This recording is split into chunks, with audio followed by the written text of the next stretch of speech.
చంద్రబాబు నాయుడికి, లోకేష్కి, లేకపోతే ఆయన మిత్రపక్షాలుగా ఉన్నటువంటి పార్టీలకి వాళ్ళకి తెలిసింది, ముఖ్యంగా చంద్రబాబు నాయుడికి, లోకేష్కి ఒకటి, మోడీ గారు ఎక్కడన్నా కనపడితే ఇటు వంగిపోవటం, పవన్ కళ్యాణ్ కనపడితే ఇటు కూర్చోవటం, ఈ రెండు వీళ్ళిద్దరిని పోగొట్టడం. ఇక మైకు దొరికితే జగన్మోహన్ రెడ్డి గారి గురించి తల్లి, చెల్లి, గొడ్డలి, గడిది గుడ్డు అని చెప్పి ఈ కబుర్లు చెప్పటం.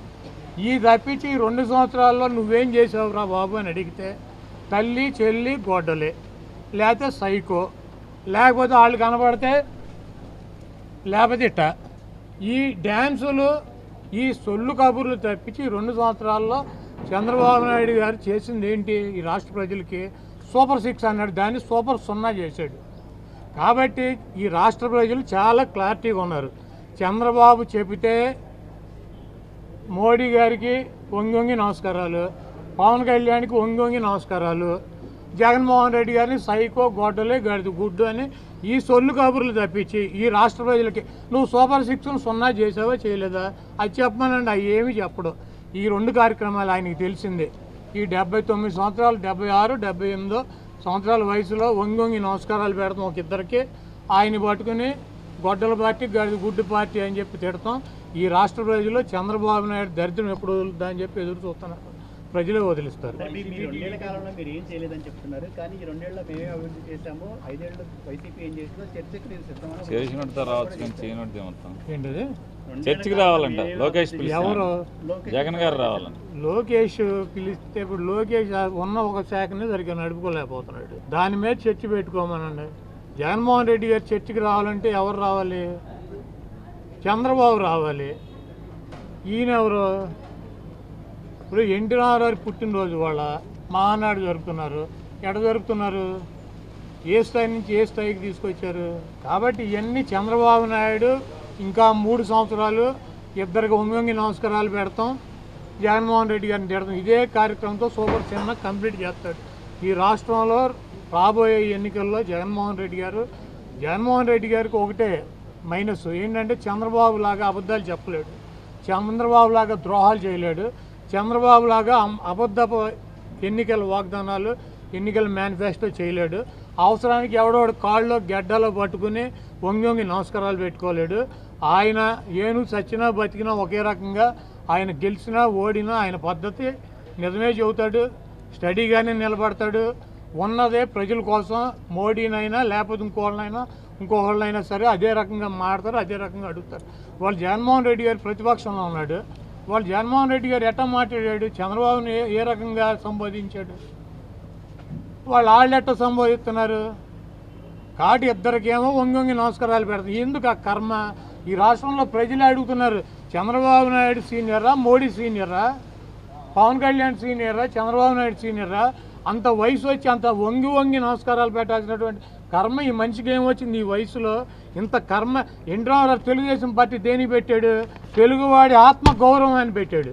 ఆ ఆత్మగౌరవాన్ని ఏం చేసావు నువ్వు? వంగి నమస్కారాలు పెట్టి వాళ్ళ బూట్లు నాకి, వీళ్ళ బూట్లు నాకి, ఇంకా నువ్వు చెబితే మేము వినాలి. మా కర్మ.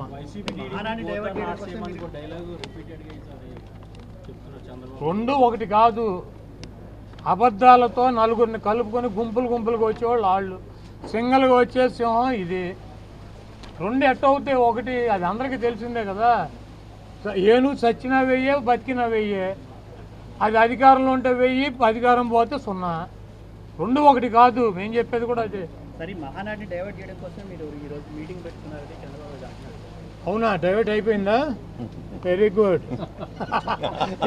జగన్మోహన్ రెడ్డి గారు 175 మందితో ఒక గదిలో మీటింగ్ పెడితే మహానాడు గాలికి కొట్టుకుపోయిందా? Very good.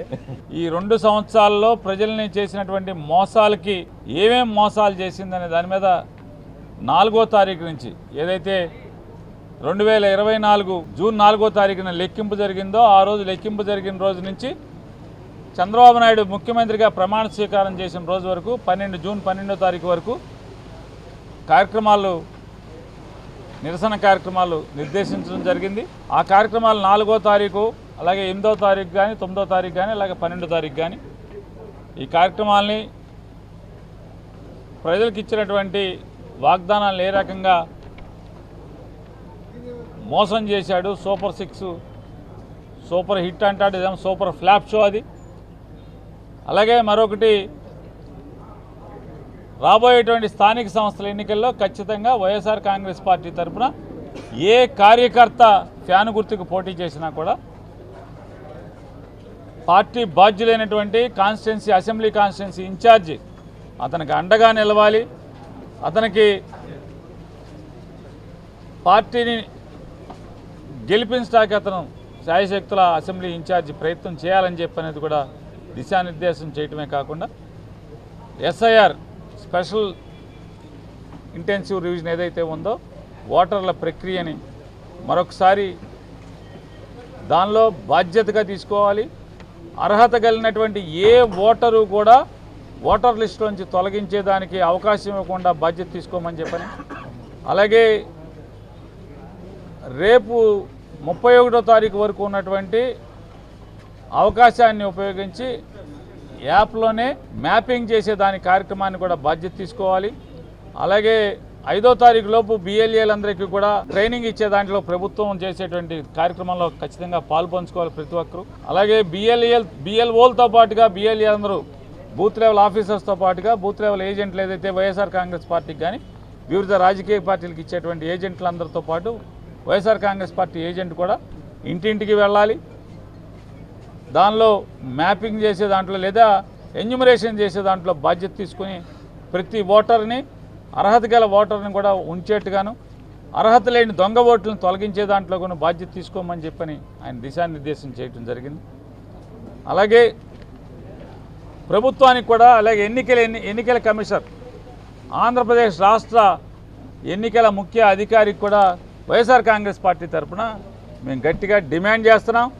ఇవాళ బిఎల్ఓలతో ఎవరైతే బిఎల్ఓలు సచివాలయ ఉద్యోగస్తులను మరొకరినో ఏర్పాటు చేశారో, అపాయింట్ చేశారో, వారికి ఇదొక్కటే ప్రత్యేకమైన ఉద్యోగం కాకుండా రోజువారీ జ్వరాలు ఎన్ని వచ్చినాయి, ఎవరికి జ్వరం వచ్చింది, ఏ ఇంట్లో జ్వరం వచ్చింది, హెల్త్ డిపార్ట్మెంట్ సంబంధించిన సర్వేలు కానీ లేదా జనాభా లెక్కలు కానీ ఏ సర్వే అయినా ఇవాళ బిఎల్ఓల మీద వేసి మోయలేని భారంతో వెట్టి చాకరీ చేయిస్తున్నారు. ఇవాళ బిఎల్ఓలు ఒక ఏదైతే బాధ్యతాయుతమైన చర్య, ఈ ఎస్ఐఆర్ ఓటర్ల ఎన్యూమరేషన్ ప్రక్రియ పక్కకు పోయే పరిస్థితి, దీనిలో అలసత్వం ప్రదర్శించేటువంటి పరిస్థితులు వస్తాయి. ఎందుకంటే బాధ్యతగా ఒకే ఉద్యోగంగా ఓటర్ల ఎన్యూమరేషన్ మాత్రమే బాధ్యత అప్పచెప్పాల్సినటువంటి రాష్ట్ర ప్రభుత్వం ఎన్నికల ప్రక్రియని, అంటే ఓటర్ లిస్టు తయారీని పక్కన పడేసే విధంగా 10 ఉద్యోగాల్ని ఈ బిఎల్ఓల మీద పడేయటం వల్ల వాళ్ళకి మోయలేని భారమై ఇవాళ ఓటర్ల ఎన్యూమరేషన్ ప్రక్రియ పక్కకి వెళ్ళే పరిస్థితి, మోయలేని భారాన్ని బూత్ లెవెల్ ఆఫీసర్లు మోయాల్సిన పరిస్థితి వస్తుంది. కాబట్టి ఎన్నికల ప్రత్యేక అధికారి, రాష్ట్ర ఎన్నికల ప్రత్యేక అధికారి సిఇఓ గారు బాధ్యత తీసుకుని జిల్లా కలెక్టర్లతో ఈ బిఎల్ఓలకి ఈ ఎన్యూమరేషన్ ఉద్యోగం ఒక్కటే తప్పితే మరొక బాధ్యతని రేపు final publication, voter list final publication అయ్యేటువంటి సెప్టెంబర్ వరకు మరొక ఉద్యోగాన్ని బిఎల్ఓలకి ఇవ్వకూడదు, బాధ్యత పెట్టకూడదని చెప్పనేది మా చర్యని మీరు తీసుకోవాలి, మీరు పర్యవేక్షించాలని చెప్పని సిఇఓ గారిని వైఎస్ఆర్ కాంగ్రెస్ పార్టీ డిమాండ్ చేస్తుంది.